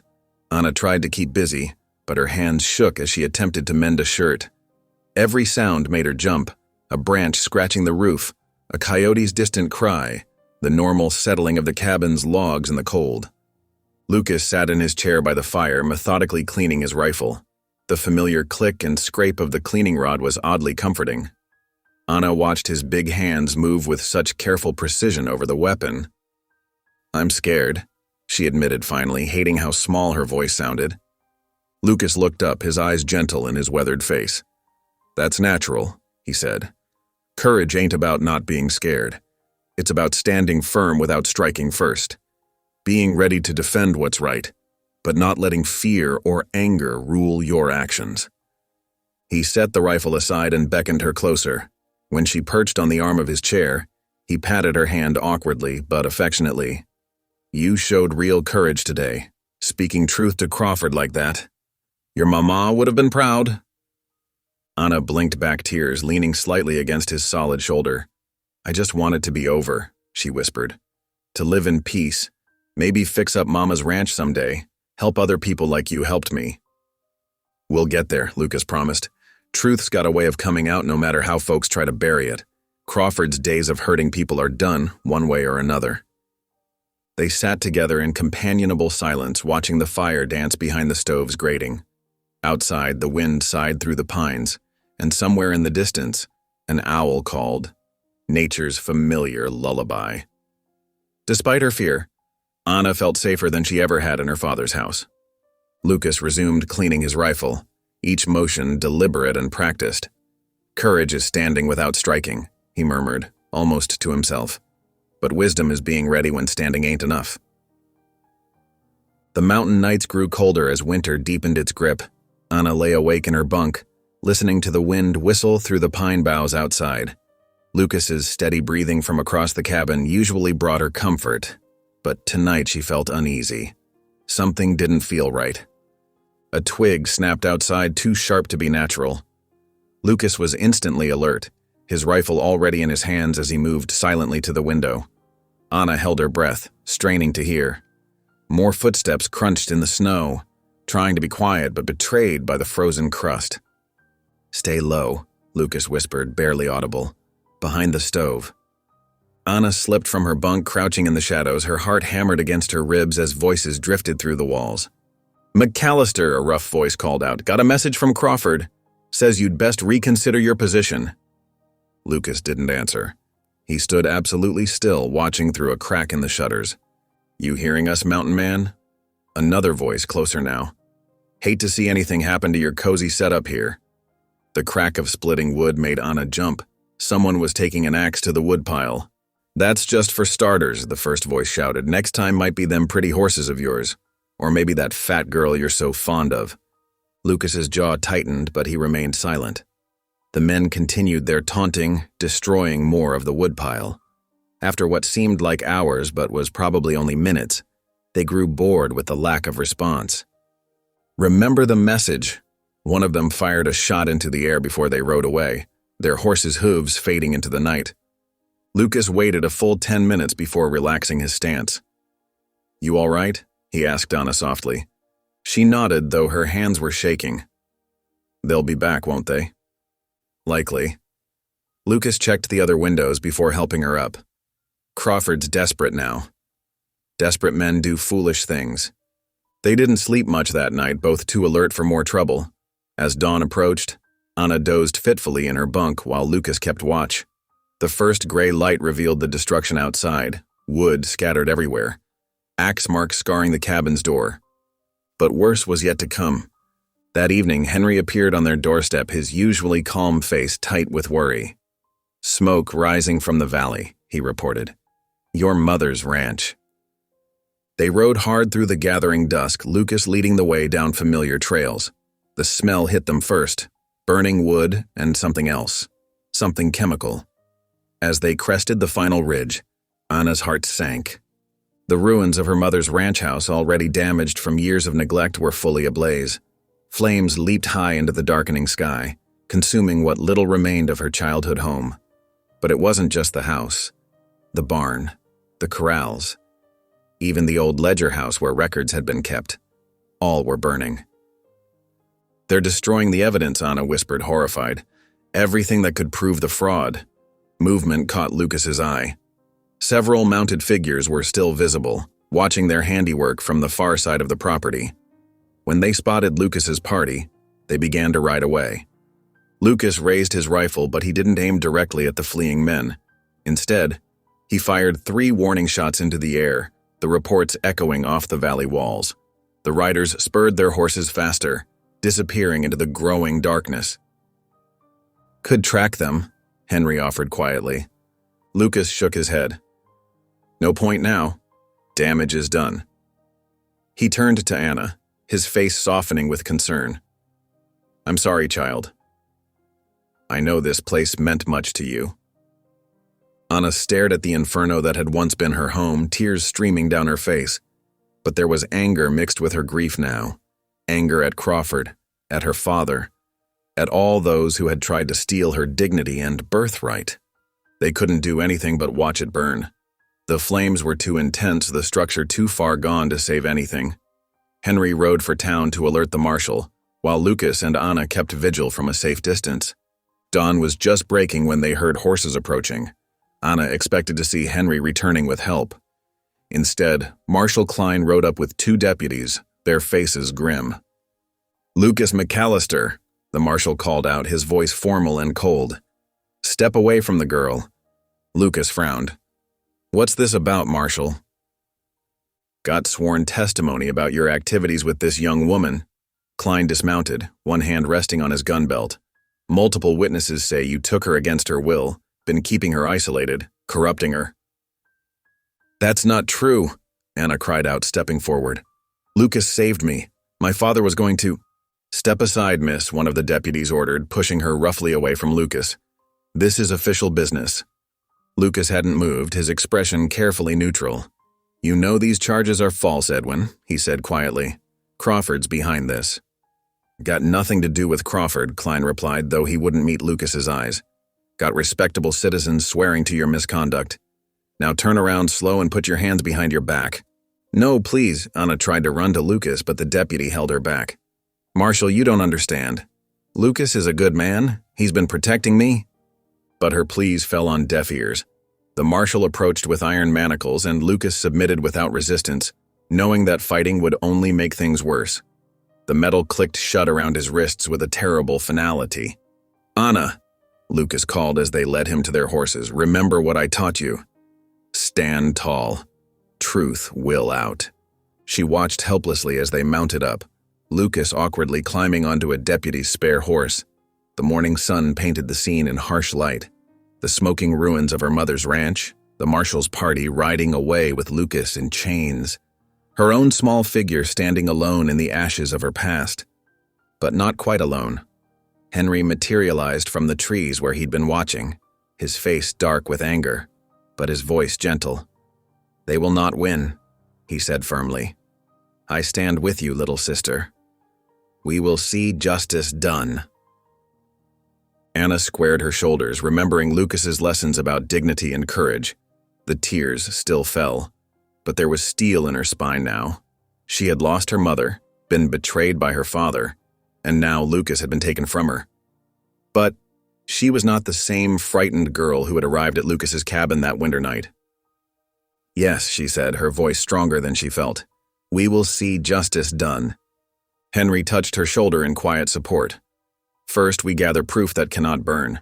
I know where Crawford keeps his real books, the ones he shows the bank. And there are others who will speak truth, once they see you standing strong." Anna took one last look at the smoldering ruins that had once been her home. The sight no longer filled her with despair, but with determination. Crawford and his men might think they had destroyed the evidence, but they hadn't destroyed her will to fight. "Lucas believed in me when no one else did," she said quietly. "Now it's my turn to stand for him." The sun climbed higher, burning away the morning mist. In town, Lucas would be facing his accusers, but he wouldn't face them alone for long. Anna might have lost everything else, but she had found something stronger than property or position. She had found her own strength and the loyalty of true friends. Henry was already mounting his horse. "Come," he said, "we have much to do and little time to do it." Anna took a deep breath, steadying herself. Then she climbed onto her own horse, leaving the ashes of her past behind. Ahead lay the hardest battle of her life, facing the town's hatred, proving Lucas's innocence, and finally claiming her rightful place in the world. The trail back to town had never seemed longer, but she was ready to walk it, step by difficult step. The Reverend's small parsonage creaked in the night wind. Anna lay awake in the narrow guest bed, staring at shadows dancing on the whitewashed walls. Sleep felt impossible. Every time she closed her eyes, she saw Lucas being led away in chains, his proud shoulders bent under the weight of false accusations. Downstairs, the old grandfather clock struck midnight, its deep chimes echoing through the quiet house. Anna pulled the patchwork quilt tighter around her shoulders, but nothing could warm the chill of fear in her heart. What if Lucas was found guilty? What if they sent him away to prison? The thought made her stomach twist. Through the thin walls, she could hear the occasional murmur of townsfolk passing on the street. Their words drifted up like poison. McAllister's girl. Shameful business. Always knew that mountain man was trouble. Anna pressed her pillow against her ears, trying to block out their judgment. But even in silence, she couldn't escape the weight of their stares during the day. Some faces showed pity, which was almost worse than the mockery. She didn't want their pity. She wanted their understanding, their belief in the truth. Morning light eventually crept through the lace curtains. Anna had barely slept, dark circles shadowing her eyes as she made her way downstairs. The scent of coffee and fresh bread filled the parsonage kitchen where Mrs. Wilkes stood at the stove, her gray hair neatly pinned back. "Good morning, child," the preacher's wife said softly, taking in Anna's exhausted face. "Sit down. You need something warm in your stomach." Anna sank into a kitchen chair, watching as Mrs. Wilkes poured coffee and cut thick slices of bread still steaming from the oven. The older woman's movements were gentle, practiced, like a mother caring for a sick child. The thought brought unexpected tears to Anna's eyes. "I don't know what to do," Anna whispered, her voice catching. "Everyone believes those lies about Lucas. How can I make them see the truth?" Mrs. Wilkes set a cup of coffee before Anna, then sat down across from her. Her weathered hands reached out to cover Anna's trembling ones. "There's strength in prayer, dear one. When we're at our weakest, that's when we most need to lean on the Lord's guidance. But what if—" Anna's voice broke. "What if it's not enough? What if they don't listen?" "They'll listen," Mrs. Wilkes said firmly. "Truth has a way of making itself heard, but first you need to find your own courage." She squeezed Anna's hands. "Pray for strength, child. Not just in church or at bedtime, but every moment you feel afraid, the Lord's always listening." Anna sipped her coffee, letting the warm liquid steady her nerves. Mrs. Wilkes was right. She couldn't face this alone. She needed guidance, needed strength beyond her own.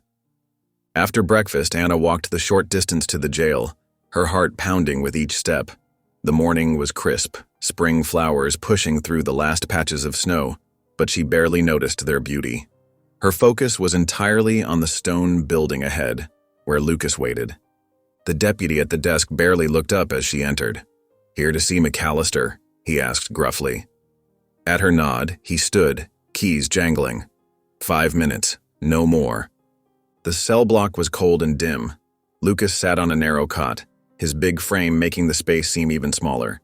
When he saw Anna, he stood quickly, moving to the bars. "You shouldn't have come," he said softly, but his eyes showed relief at seeing her. "Town's not kind to you right now." "I don't care what they say about me," Anna replied, her voice stronger than she felt. "I care about getting you out of here." Lucas's beard couldn't hide his gentle smile. "You've grown strong, girl. Stronger than you know." He glanced at the deputy hovering nearby, then lowered his voice. "Trial's set for next week. Crawford's gathered his false witnesses, but truth's on our side." "But what if—" Anna started. "No what-ifs," Lucas interrupted firmly. "Your voice matters now, Anna. More than mine, maybe. You're the one who lived it all. The saloon that night, your father's betrayal, these past months of honest work. Tell them straight and clear, no matter what it costs me." Anna pressed closer to the bars, fighting tears. "I'm scared, Lucas. What if I say it wrong? What if they don't believe me?" "They'll believe you because you'll speak truth." Lucas's eyes held hers steadily. "Remember what I taught you about standing tall? This is your time to show them who you really are, not what they think they see. The deputy cleared his throat. Time's up. Anna wanted to protest to stay longer, but Lucas shook his head slightly. Go on now. Keep your courage up. I'm counting on you. Walking back through town was harder than ever. Anna felt the stares, heard the whispers, but she forced herself to keep her head high. Lucas was right. She couldn't hide anymore. Each step had to show the strength he believed she possessed. A group of young men lounged outside the general store, their laughter cutting sharp as she passed. Hey there, McAllister's woman. Getting lonely up in that cabin all alone? Anna's cheeks burned, but she didn't duck her head. Instead, she thought of Lucas's words about dignity, about standing tall even when others tried to make you small.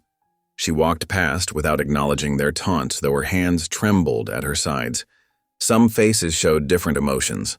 Old Mrs. Peterson from the millinery shop offered a sympathetic smile. Mr. Roberts, the blacksmith, touched his hat respectfully. And there were others who seemed uncertain, as if beginning to question the rumors they'd helped spread. Back at the parsonage, Anna helped Mrs. Wilkes with the evening chores, trying to keep her mind occupied. But as night fell and the house grew quiet, the weight of responsibility settled heavy on her shoulders. Lucas was counting on her testimony to save him. The truth of their story, of his kindness, his teaching, his protection, rested in her hands. In her small guest room, Anna knelt beside the bed as she'd seen her mother do years ago. The floorboards were hard against her knees, but she barely noticed the discomfort. Clasping her hands tightly, she began to pray aloud, her whispered words filling the darkness. Lord, I need your strength, she murmured. I'm not brave enough for this. But Lucas believed in me when no one else did. Help me find the right words to defend him. Help me stand tall, even when I'm afraid. Tears slid down her cheeks, but her voice grew stronger as she continued praying. She asked for courage, for wisdom, for the ability to face those who would judge her. Most of all, she prayed for Lucas, alone in his cell, trusting her to speak for them both. When she finally rose from her knees, her legs were stiff and her eyes were red from crying. But something had shifted inside her, a small spark of determination, where before there had been only fear. Lucas had given her the responsibility of defending their names, of telling their truth to the world. She couldn't let him down. Anna climbed into bed, pulling the quilt up to her chin. Outside, the wind still whispered through the streets of the sleeping town, but its sound no longer seemed threatening. Instead, it reminded her of peaceful nights in Lucas's cabin, of lessons learned and strength discovered. Tomorrow would bring new challenges, new whispers to face. But for now, Anna let herself remember Lucas's words. Your voice matters. In the quiet darkness, she made a silent promise to prove him right. The town hall's wooden benches creaked under the weight of what seemed like every resident of Cold Creek. Morning light filtered through dusty windows, casting long shadows across worn floorboards. Anna sat rigid beside Henry Two Moons, her hands twisting the fabric of her best dress, the one Mrs. Wilkes had altered to fit her smaller frame. Judge Harrison, his silver hair catching the sunlight, sat behind a makeshift bench at the front of the hall. His weathered face remained impassive as he shuffled through papers, the scratch of his pen the only sound in the tense room. To his left, Sheriff Matthews stood guard over Lucas, who remained dignified despite the iron chains binding his wrists. The saloon keeper, Crawford, sat with his lawyer near the front, both men wearing expressions of righteous indignation. Behind them, Anna recognized the faces of men who had jeered at her that night in the saloon, the night her father had tried to trade her like cattle. Court will come to order, Judge Harrison announced, his voice cutting through the whispers. We're here to determine the truth regarding serious accusations against Lucas McAllister. Crawford's lawyer stood, straightening his vest. Your Honor, we intend to prove that McAllister took advantage of a vulnerable young woman, corrupting her moral character and— Objection, Reverend Wilkes called out from where he sat representing Lucas. These inflammatory statements— Sustained, Judge Harrison interrupted. Mr. Peterson, stick to the facts. The prosecution's first witness was Tom Henderson, one of Crawford's regular customers. He swaggered to the front, casting a smirk toward Lucas. Tell us what you witnessed that night in February, Peterson prompted. Henderson cleared his throat. Saw McAllister practically drag that girl out of the saloon. She was crying, fighting against him. Everyone knew what he wanted her for, taking her up to that isolated cabin. Anna's fingers dug into her palms. The lies twisted her stomach into knots. Henry placed a steady hand on her shoulder, his presence grounding her. 3 more of Crawford's men testified, each building on the false narrative. They painted Lucas as a predator, Anna as his victim, carefully avoiding any mention of her father's role or Crawford's fraudulent debts. The morning dragged on, each testimony driving another nail into Lucas's defense. Anna watched the judge's expression grow grimmer, saw the townsfolk nodding along with the lies. Even those who might have doubted seemed swayed by the weight of consistent stories. "The prosecution calls Anna May," Peterson announced. Anna's heart lurched. This wasn't right. She was supposed to testify for the defense. She looked to Reverend Wilkes, who stood quickly. "Objection, Your Honor. Miss May is our witness, Yahweh." "She's central to the prosecution's case," Peterson argued. "We have the right to question her." Judge Harrison considered, then nodded. "I'll allow it, but watch your tone, Mr. Peterson." Anna's legs trembled as she walked to the front. The floorboard seemed to sway beneath her feet. She forced herself to look up, catching Lucas's eye. He gave her the slightest nod, his faith in her evident even in chains. "Miss May," Peterson began, his voice dripping false concern, "isn't it true that Mr. McAllister took you from the saloon against your will?" Anna gripped the rail before her. "No, sir, that's not true. Several witnesses say differently. Are you calling them liars?" "I'm telling the truth," Anna said, her voice strengthening. "Lucas McAllister saved me that night." Peterson's friendly mask slipped. "Saved you? From what?" "From being traded to cover my father's debts." The words rang out clear in the hushed room. "My father was drunk. He couldn't pay what he owed Mr. Crawford, so he offered me instead." Gasps rippled through the crowd. Crawford's face darkened, but Anna pressed on. "They were laughing about it, discussing my worth like I was livestock." Lucas stepped in. "He paid part of the debt, yes, but not to own me. He took me away to give me a chance at a decent life." "And you expect us to believe he had no ulterior motives?" Peterson's voice dripped with skepticism. "A man taking a young woman to an isolated cabin?" "Lucas gave me my own bed, my own space. He taught me to survive in the mountains, to cut wood, to shoot, to believe in myself." Anna's voice cracked, but held firm. "For the first time in my life, someone treated me with respect." Peterson changed tactics. "Your father claims—" "My father abandoned me." Anna's voice rose, years of pain breaking through. "He drank away my mother's ranch, traded me to cover his debts, then ran away when he couldn't face the consequences. Lucas was the only one who saw me as a person worth saving." The crowd stirred uncomfortably. Some of the women were dabbing at their eyes. Even Judge Harrison leaned forward, his stern expression softening slightly. "No further questions," Peterson muttered, returning to his seat. Reverend Wilkes stood slowly. "Miss May, would you tell us about your daily life at Mr. McAllister's cabin?" Anna straightened her shoulders, drawing strength from the memory of peaceful mountain mornings. "We rose at dawn. Lucas taught me to tend the fire, to cook from scratch. He showed me how to set rabbit snares, how to read tracks in the snow. Every evening he read from his Bible and prayed for guidance." "Did he ever make you feel unsafe or uncomfortable?" "Never." Anna's voice rang with conviction. "He treated me like a daughter, teaching me to be strong and independent. When we learned my mother's ranch might still legally be mine, he helped investigate. That's what truly led to these false charges." A murmur ran through the crowd. Crawford shifted uneasily in his seat. "Your Honor," Anna continued, turning to face the judge directly, "Lucas McAllister is being punished for showing kindness to someone everyone else had thrown away. He taught me that every person deserves dignity, no matter what others think of them. He's a good man, and these charges are built on lies."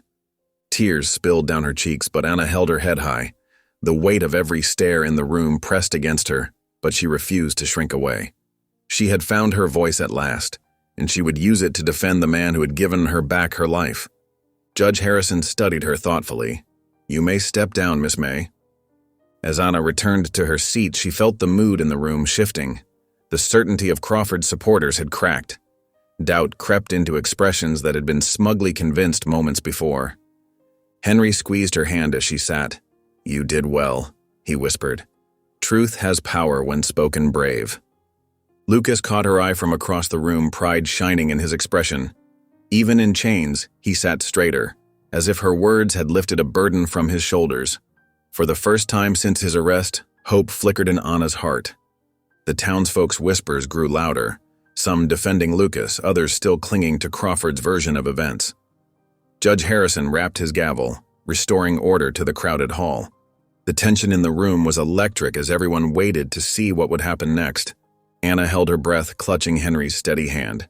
She had spoken her truth, had finally stood tall before those who had mocked and dismissed her. Whatever came next, she knew she had honored Lucas's faith in her. She had found her voice at last, and nothing could take that away. Henry Two Moons rose from his seat, his weathered hands holding a leather portfolio. The courtroom fell silent as he approached the judge's bench with measured steps. "Your Honor," Henry said, his voice calm but carrying to every corner of the room, "I have evidence that speaks to both Mr. McAllister's character and Mr. Crawford's true motives in this case." Judge Harrison gestured for him to continue. Henry opened the portfolio, removing several sheets of paper covered in neat columns of numbers. "These are copies of the original ledgers from Crawford's saloon," Henry explained, laying them out. "And these," he produced another set of papers, "are the altered versions used to inflate Thomas May's debts."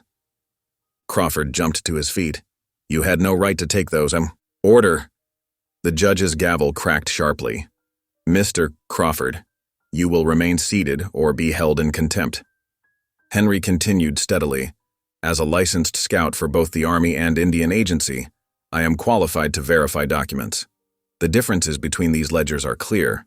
The original entries show Thomas May's debt at $42.18.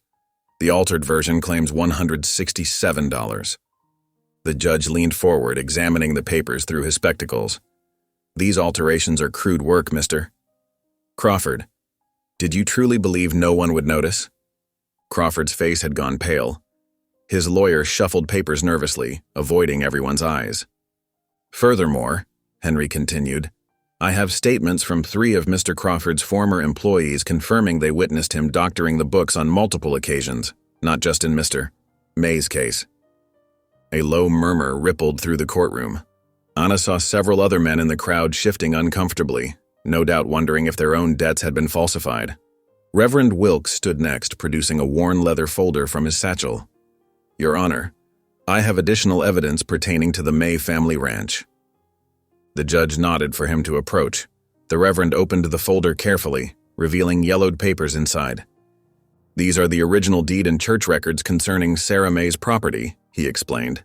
"As you can see, the land was deeded solely to Sarah May in 1863, before her marriage to Thomas May.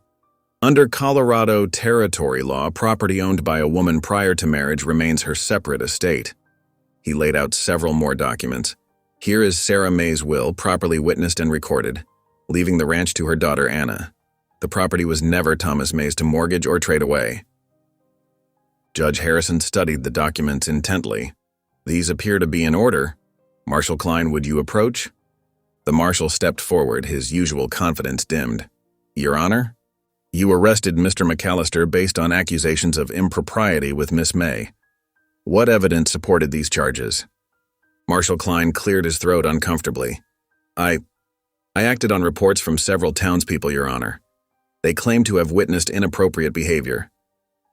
"The same townspeople who just testified for Mr. Crawford?" the judge asked pointedly. "Yes, sir."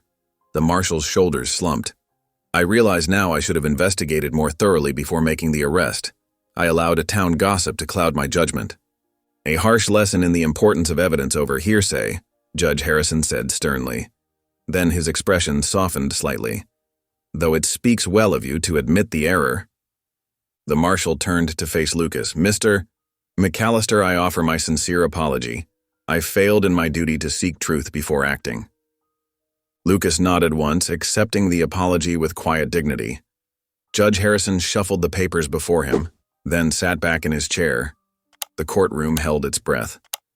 Having reviewed all evidence presented, this court finds the following. His voice filled the hall. First, all charges against Lucas McAllister are hereby dismissed.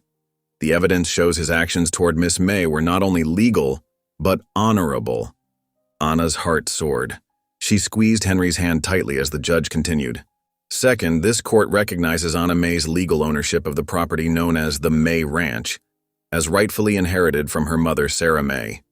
Any claims against said property based on Thomas May's debts are hereby nullified. Crawford slumped in his chair, his face ashen. Third, the judge's voice hardened. This court finds clear evidence of fraud committed by James Crawford in the falsification of debt records. Marshal, take him into custody.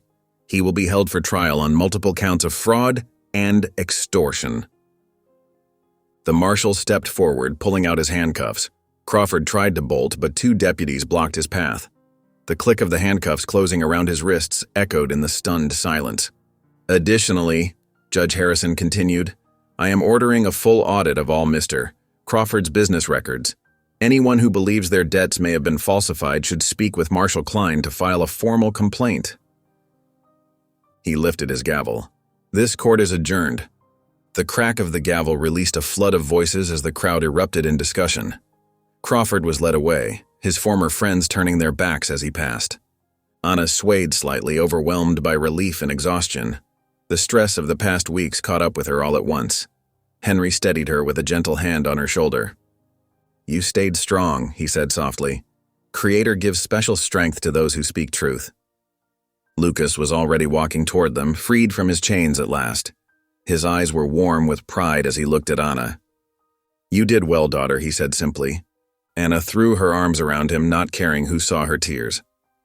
Lucas hugged her close, his solid presence anchoring her as it had since that first night at the cabin. Let's go home, he murmured. They walked out of the courthouse together, Anna's head held high despite her red-rimmed eyes. The townspeople parted before them, some looking ashamed, others offering hesitant smiles of support. On the courthouse steps, Reverend Wilkes caught up with them. Miss May, when you're ready, we should discuss plans for restoring your mother's ranch. The church ladies have already volunteered to help with cleaning and repairs. Thank you, Reverend, Anna said warmly, for everything. The marshal approached next, hat in hand. Mr. McAllister, Miss May, I truly am sorry for my part in this mess. If there's anything I can do to make amends. Just remember to look deeper than rumors next time, Lucas said quietly. That'll be amends enough. The marshal nodded soberly and stepped aside. The late afternoon sun painted the street in warm gold as they made their way to where their horses waited. Henry walked with them, leading his pinto pony. I'll ride up tomorrow, he said. Help start clearing that burned section of the ranch. My cousin's boy is good with a saw. He'll come too. Much obliged, Lucas said, clasping his friend's hand. Anna mounted her horse, not the borrowed mule from that first night, but a gentle mare Lucas had helped her choose. She sat straight in the saddle, no longer the frightened girl who had fled town in shame months ago. As they rode out of town, she glanced back one last time. The courthouse stood solid against the mountain backdrop, justice served within its walls at last. She turned forward again, toward the waiting mountains and the cabin that had become her first true home. Lucas rode beside her, his presence as steady as the earth beneath their horses' hooves. The afternoon light caught his graying beard as he smiled at her. Ready? He asked simply. Anna nodded, her heart full. Ready. They rode on together, leaving the whispers and shadows behind, heading toward the peace of their mountain sanctuary. Anna felt the last chains of her old life fall away, replaced by the strength she had found within herself. The strength Lucas had always seen in her waiting to emerge. The warm glow of lamplight spilled from the parsonage windows as Reverend Wilkes's wife served up a hearty stew. The aroma of fresh biscuits filled the cozy dining room, where Lucas, Anna, Henry, and the preacher sat around the well-worn table. We can start rebuilding come spring, Henry said, breaking off a piece of biscuit. The foundation's still good. Main thing is getting a roof up first. Reverend Wilkes nodded. I'll speak to the congregation Sunday. Plenty of folks will want to help make things right. Anna's eyes welled up as she looked at Lucas across the table. I never thought I'd have a home again, she said softly. or a real father. Her voice caught. You saved me that night, but you did so much more than that. You showed me what a father should be. Lucas reached over and squeezed her hand, his weathered fingers gentle around hers. You'll never be alone again, daughter. That's a promise. Later, as they rode back to the cabin under a blanket of winter stars, Anna felt peace settle deep in her heart. The mountain air was crisp and clean, carrying away the last shadows of her old life. Beside her, Lucas hummed softly, his presence as steady as the North Star guiding them home. Through the crisp mountain days of late winter, Anna found a new rhythm to life. Each morning, she, Lucas, and Henry would trek down to her mother's old land, their boots crunching through snow as they carried tools and supplies. Stand back now, Lucas would call as another pine tree swayed, then crashed to the ground with a thunderous boom. Anna and Henry would help limb the fallen trees, dragging branches into neat piles for future use. You're getting stronger every day, Henry observed one afternoon as Anna hefted a load of brush. She smiled, realizing her arms no longer trembled under the weight. Never thought I'd enjoy such hard work, she admitted, wiping sweat from her brow despite the winter chill. But it feels right, building something that's mine. They marked the foundation with wooden stakes, Lucas showing Anna how to square the corners properly. Each evening, they'd return to his cabin tired but satisfied, planning the next day's work over bowls of hot stew. Lucas helped Anna write careful letters east, ordering the tools they'd need come spring. Might be weeks before they arrive, he said, but we'll be ready. Anna nodded, watching the sunset paint the clearing gold. Her hands were calloused now, her muscles firm. She felt at home in her own skin at last. Spring crept into the mountains like a gentle awakening. Icy creeks broke free of winter's grip, their waters dancing between rocks once more. Tender green shoots pushed through melting snow, dotting the landscape with promises of warmer days. When the lumber wagon finally rolled into town, Anna could hardly contain her excitement. Lucas organized a work party, and neighbors who had once whispered behind her back now came willingly to help. The sound of hammers rang through the valley as wall beams rose steadily toward the blue April sky. Reverend Wilkes stood in the center of the half-built cabin one morning, his weathered Bible open in his hands. Lord, he prayed, his voice carrying on the spring breeze, make this place a sanctuary for all who seek shelter here. Anna watched the men work, her heart full. Lucas, she said softly, I've been thinking. This cabin could be more than just my home. What if we set aside space for teaching girls who have nowhere else to go? Lucas paused in his work, pride shining in his eyes. Reckon that's exactly what this place is meant for. By mid-April, the roof was secured tight against spring rains. Anna moved in her few belongings, arranging them with care. The preacher's wife had sewn cheerful curtains for the windows, and Anna gathered wildflowers to brighten the rough-hewn tables. Standing in her own doorway, she felt the weight of dependence fall away, replaced by the strength of a provider. Sunlight streamed through the church windows that Sunday morning as townsfolk filled every pew. Reverend Wilkes stood before the congregation, his Bible open in weathered hands. The wooden floors creaked as Lucas and Anna walked down the aisle together. Today we witness a special blessing, the Reverend announced, his voice carrying to the rafters. Lucas McAllister formally adopts Anna May as his daughter, making official what God has already joined in heart. The same faces that once twisted with mockery now bowed in humble respect. Anna felt tears spring to her eyes as Lucas squeezed her hand. Their voices joined together, strong and clear. I do so swear, before God and these witnesses. As evening settled, lantern light spilled across the churchyard. Neighbors spread quilts laden with fresh bread, preserves, and steaming coffee. Hymns rose sweet in the cool air as children chased fireflies between the headstones. Henry Two Moons approached Anna with a respectful nod. Among my people, we celebrate new family with dance, he said, extending his hand. Anna laughed as he led her in gentle circles, her feet light despite her size. Other couples joined them, creating rings of joy in the lamplight. The music faded as Anna and Lucas stood together on the church steps. She looked up at her father, no longer the man who had traded her away, but the one who had taught her to stand tall. Together, they would make their home a refuge for others who needed hope. Thank you for listening. Stories connect us in the most unexpected ways. If you felt that spark today, make sure you're subscribed. I share a new one daily, and the next might change your day.